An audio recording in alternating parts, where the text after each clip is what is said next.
Потоки мигрантов буквально затапливают Европу. Кому и сколько принимать? ЕС не может договориться о квотах. 25 лет для Надежды Савченко. Адвокаты в ожидании наихудшего приговора. Суд тем временем продлевает срок ареста летчицы. У нас день неповиновения, можно сказать, день сурка такой в Беларуси, когда на самом деле нет политзаключенных, чего очень долгое время не было. Бывший политзаключенный, белорусский правозащитник Олесь Беляцкий отвечает на вопросы программы. Украина. 15 лет без Георгия Гонгадзе. Есть ли политическая воля у Петра Порошенко найти заказчиков убийства? Интервью со вдовой журналиста. Это неделя. 7 дней нашей жизни в одной программе. Я Сергей Дорофеев. Здравствуйте. Потоки мигрантов буквально затапливают Европу. Люди бегут от войны и нищеты, хотя, прямо скажем, не все из них бедны и к европейцам терпимы. Как вода, огибая преграды, всеми путями они стремятся в Германию, Австрию, Францию, Швецию. Километры колючей проволоки на неделе считают сотнями, погибших при попытке добраться до лучшей жизни тысячами, выживших беженцев десятками тысяч, а затраты на содержание мигрантов подсчетам пока вообще не поддаются. Европейцы боятся, беженцы отнимут их рабочие места, бюджетные деньги, национальную идентичность, а потом и жизни. В британской Sunday Express появляется информация: в Старый Свет под видом мигрантов уже проникли тысячи террористов исламского государства. О взрывающей Европу проблеме беженцев Дарья Соловьева.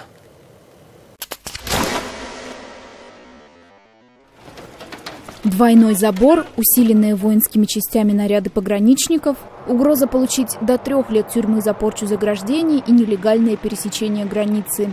В Венгрии вступило в силу новое миграционное законодательство. Страна ушла в глухую оборону. Достроив 170-километровую стену на границе с Сербией, Венгрия на неделе начала строительство ограждения вдоль хорватской границы. На 30 дней закрыт контрольно-пропускной пункт в городе Риоске. Вечером в среду мигранты пытались взять КПП штурмом. Полицейские применили водометы и слезоточивый газ. Мы просто хотим пройти и ничего больше. В наших странах войны, убийства, бомбардировки. Мы не можем там оставаться. Наши семьи разбросаны по миру. Мы не знаем, что нас ждет впереди. Мы потеряны. Суровое наказание вводится и для тех, кто зарабатывает на беженцах, устраивает нелегальную переправку мигрантов. И это не все. В 2 южных регионах страны на неделе вводят чрезвычайное положение. Закрыто даже воздушное пространство вдоль границы с Сербией.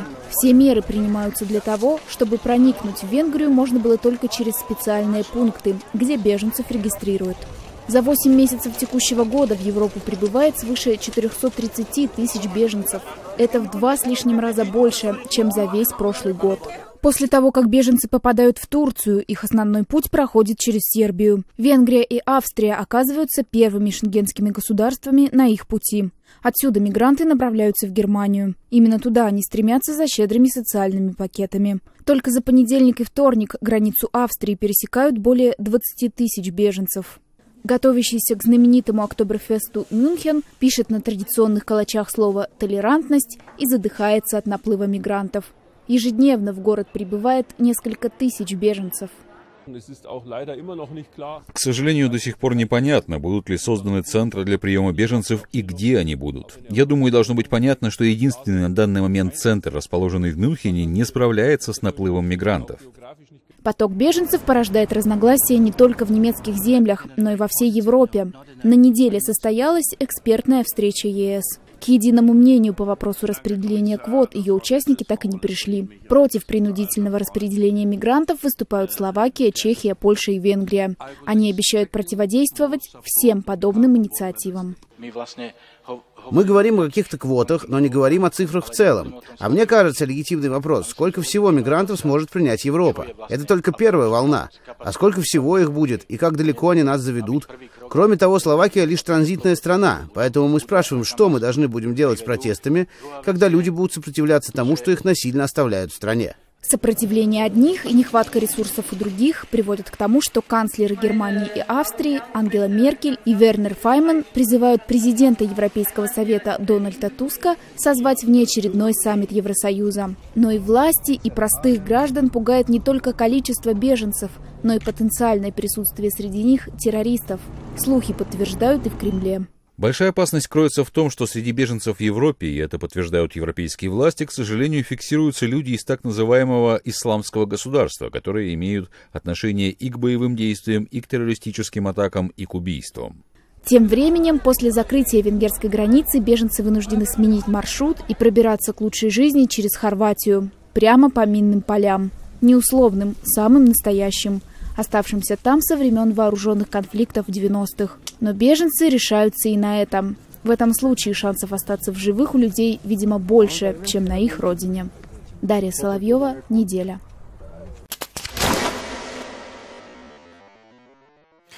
Листаем неделю дальше. Новый заголовок. Надежда Савченко останется за решеткой еще как минимум на полгода. Донецкий городской суд Ростовской области продлевает срок ареста украинской летчицы. Адвокаты Савченко в очередной раз просят изменить ей меру пресечения на любую, не связанную с содержанием под стражей, в том числе освободить под консульские гарантии. Савченко, как депутат Верховной Рады и делегат ПАСЕ, пользуется иммунитетом. Более того, есть неопровержимые доказательства ее невиновности, повторяют защитники, но остаются неуслышанными. От здания суда подробности на неделе сообщала Елена Романова. Надежде продлен срок заключения под стражей на полгода. Это решение суда адвокаты будут пытаться опротестовать. Подъезды к зданию суда, а также подходы к зданию суда перекрыты автомобилями так называемого нереестрового казачества. Здесь встречаются люди в черной форме и с нашивкой «Черная сотня» на спине. Но, в принципе, суд проходит в спокойной атмосфере. К зданию суда никого не подпускают, кроме журналистов. Местное население просит ходить в обход. На крыше прилегающего жилого дома было замечено 2 снайперов. Что в этой истории собирается делать защита Надежды Савченко? Каков их дальнейший план? Мы обратились к одному из адвокатов украинской летчицы Илье Новикову. Не питаем никаких иллюзий, мы не считаем, что суд нас услышит. Мы абсолютно уверены в том, что еще до конца октября мы услышим судебный приговор, которому Надежде Савченко дадут 25 лет. И весь наш план – это не запасной план, это основной план. Заключается в том, что после того, как это случится, все те политики, европейские, американские, которые обещали нам свою поддержку, которых до сих пор сдерживало то, что Россия ушла на позицию «дайте суду все решить, не вмешивайтесь в деятельность правосудия», руки будут развязаны. И мы очень надеемся и ждем, что давление, которое оказывается на руководство России вот с того дня, когда мы услышим этот приговор, возрастет многократно.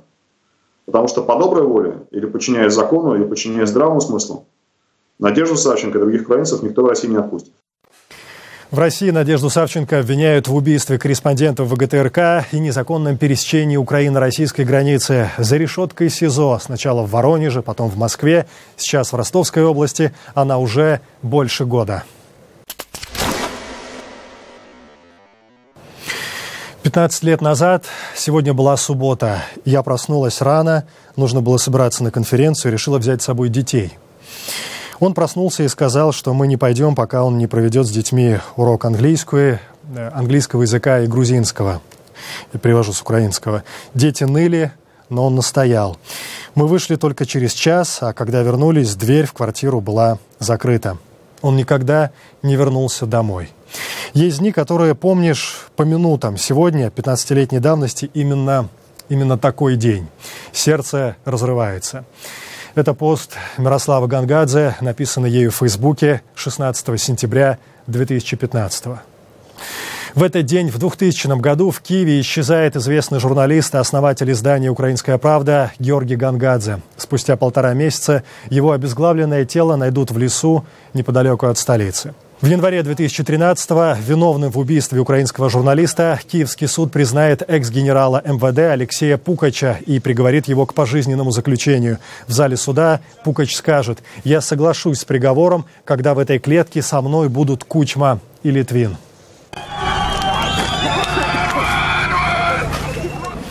Смерть журналиста становится национальным шоком и поводом для массовых протестов против тогдашнего президента Украины Леонида Кучмы. Во время так называемого кассетного скандала общественность узнает об аудиозаписях, на которых Леонид Кучма, Владимир Литвин, в то время глава президентской администрации, и другие высокопоставленные чины якобы говорят о необходимости заставить замолчать Гангадзе из-за его материалов.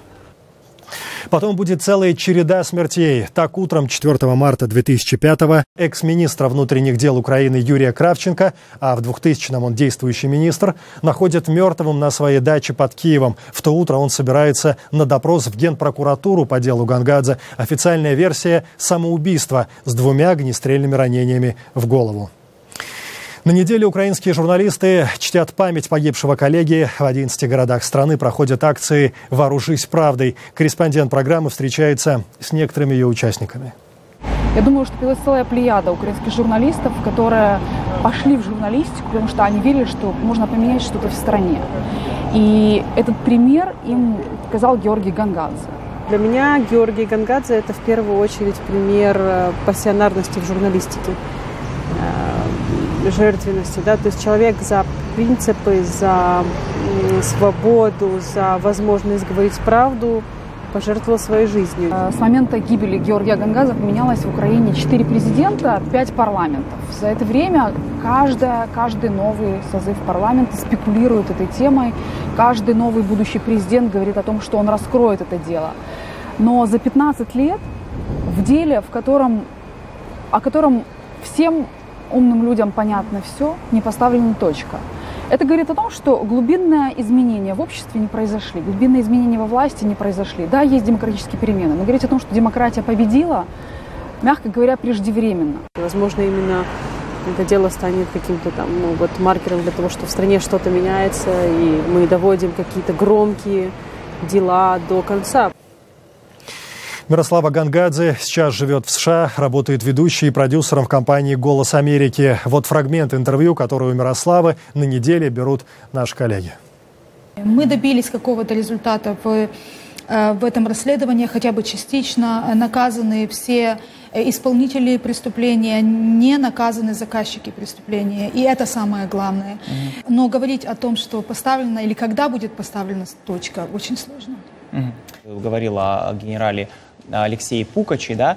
Вот на твой взгляд, как ты считаешь, он был последним звеном в этой цепочке или нет? Ну, однозначно он не был последним звеном. Есть люди, которые дали ему задание убить Георгия. Мы точно не знаем до конца, кто это был, потому что эти показания нужно проверять. И я не уверена, что Генеральная прокуратура это делает. Хотя Генеральная прокуратура, сейчас новая Генеральная прокуратура возобновила следствие, и те люди, которые занимались следствием во время Ющенко, которые, в принципе, довели дело хотя бы до наказания исполнителей, они сейчас работают снова в деле. То есть у меня есть какие-то маленькие надежды, что они все-таки ведут расследование, но результатов пока я не вижу и от них ничего не слышала по прогрессу в этом расследовании. Как ты считаешь, есть ли в сегодняшней Украине политическая воля, чтобы довести это дело все-таки до конца?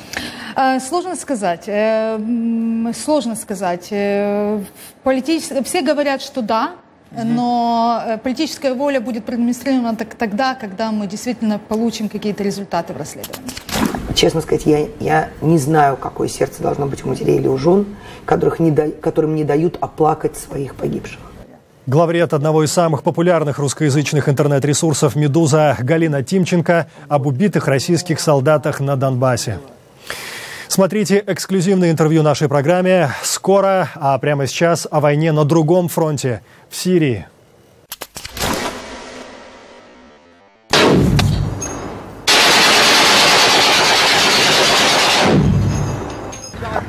Сирия не только отправной пункт большинства мигрантов, бегущих в Европу, но и поле битвы местных властей и оппозиции, а также мировых держав за влияние в регионе. Россия поддерживает режим Асада, США его противников, а террористы исламского государства в этой неразберихе воюют против всех. На неделе президент Сирии дает интервью российским журналистам. Говорит, на Западе против него и его коллеги Путина пропагандистская кампания. Ее цель – сменить руководство и в Сирии, и в России. При этом ради окончания конфликта сам Асад, говорит, готов на любые переговоры. Мы должны продолжать диалог во имя достижения консенсуса. Однако, если мы хотим реальных успехов, это невозможно, пока гибнут люди, пока продолжается кровопролитие и пока люди не почувствуют себя в полной безопасности. Интервью российским журналистам становится, по сути, политическим предприятием Дамаска. На этом фоне Владимир Путин заявляет, Москва оказывала и будет оказывать правительству Сирии военно-техническую помощь. Люди из Сирии бегут прежде всего от боевых действий, которые навязаны в значительной степени извне, путем поставок вооружений и другой специальной техники. Люди бегут оттуда от зверств террористов. И если бы Россия не поддерживала Сирию, то ситуация в этой стране была бы еще хуже, чем в Ливии. И поток беженцев был бы еще больше. Понятно, Вашингтон такие заявления не могут не тревожить. Масло в огонь на неделе подливает и замначальника Генштаба России генерал Николай Богдановский. Цитата: «Москва пока не рассматривает планы по строительству военно-воздушной базы в Сирии, но такую возможность не исключает». Целая неделя за полчаса. Приветствуем всех, кто только к нам присоединился. Украина показала, что нереальные сценарии очень быстро становятся реальными. Освобождение политзаключенных в Беларуси – хороший сигнал, но он не говорит о каких-то серьезных изменениях в политике белорусских властей. Олесь Беляцкий. Известный правозащитник, в прошлом политзаключенный, прилетает в Прагу на 19-й Международный форум 2000. Конференция проходит с 1997 года, и среди ее создателей Вацлав Гавел.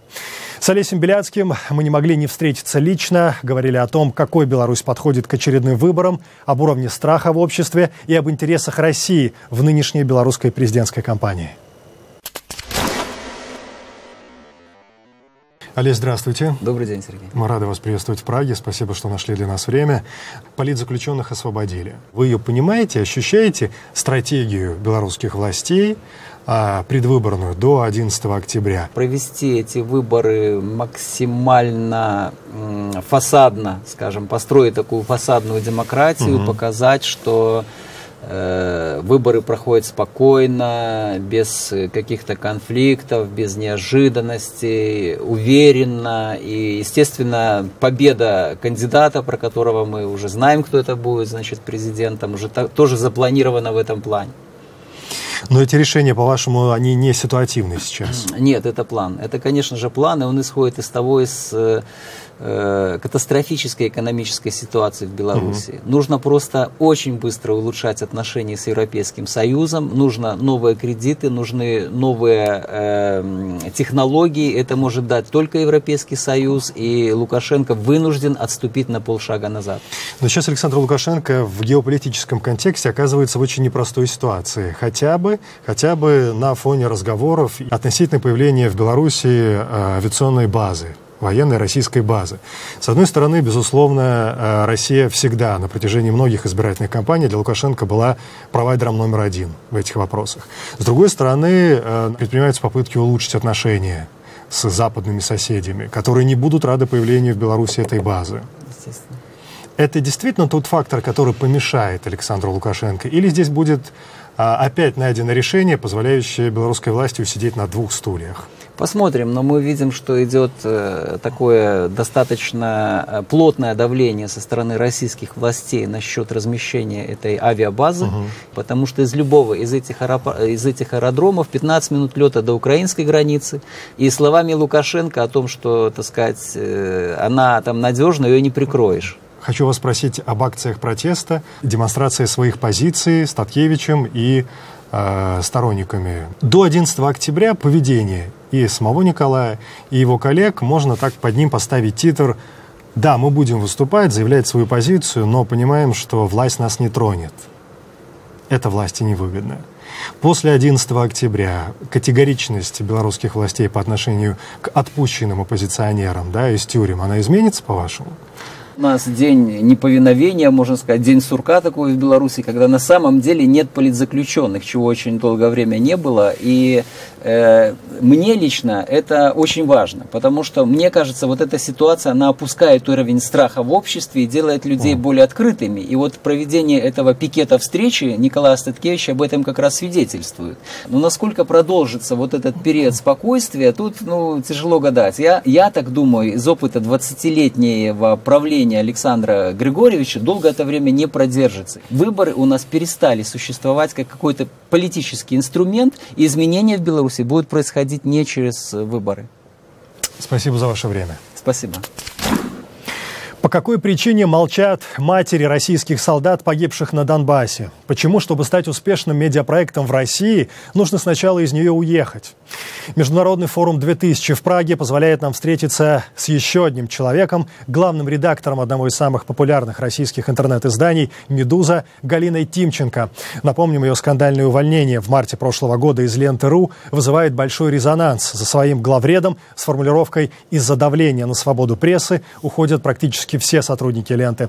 Теперь Галина Тимченко и единомышленники работают в Риге, создали интернет-ресурс «Медуза». Новому проекту исполняется год.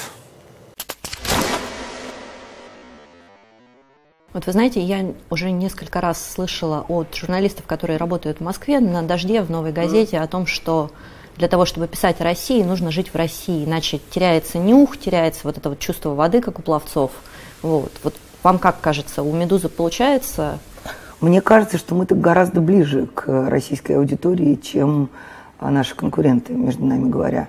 То есть я понимаю, что я как мама люблю своего ребенка, он мне кажется самым гениальным. Вот. Но понимаете, в чем дело? У меня есть один неубиваемый аргумент.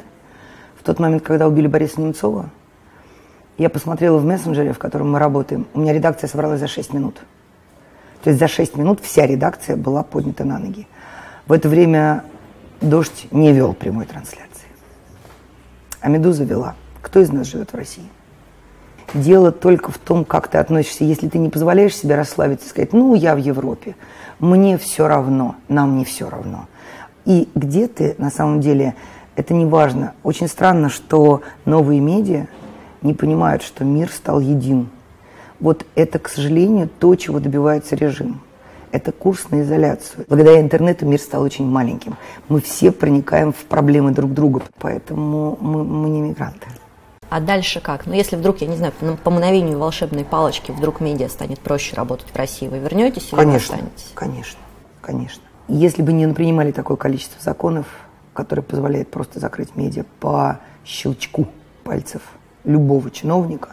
Более того, если в России, например, блокируется YouTube по решению судьи районного суда одного из маленьких городов России, то есть гигантская корпорация или Facebook, или Яндекс закрыли, да, по решению, временно блокировали, по решению районного судьи. Ну, о чем говорить? Конечно, это невозможно, непредставимые условия работы. Говорит Галина Тимченко и о войне в Украине. Поражается, почему молчат матери российских солдат, погибших на Донбассе. Еще один фрагмент интервью. Когда-нибудь эта плотина рухнет. По одной простой причине. Как только откуда-нибудь казалось бы, что советский режим невозможно победить, да? Как только, к сожалению, появятся погибшие, и сейчас уже есть погибшие, да, мы все знаем про псковских десантников.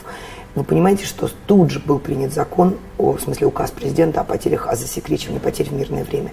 Но рано или поздно, честно сказать, я не знаю, какое сердце должно быть у матерей или у жен, которым не дают оплакать своих погибших. Но вот вы, как мать, как жена, вы понимаете, почему они молчат? Нет. И это тот случай, когда я не могу понять, что может быть хуже, чем потерять ребенка, например. Я не знаю, что заставляет молчать людей. Какой такой должен быть страх или какое равнодушие, чтобы молчать. Или, может быть, они просто, я не знаю, запугали их. Но и осуждать их я не могу. У меня не поднимется язык осуждать их. Это была целая неделя за полчаса. 7 дней нашей жизни в одной программе.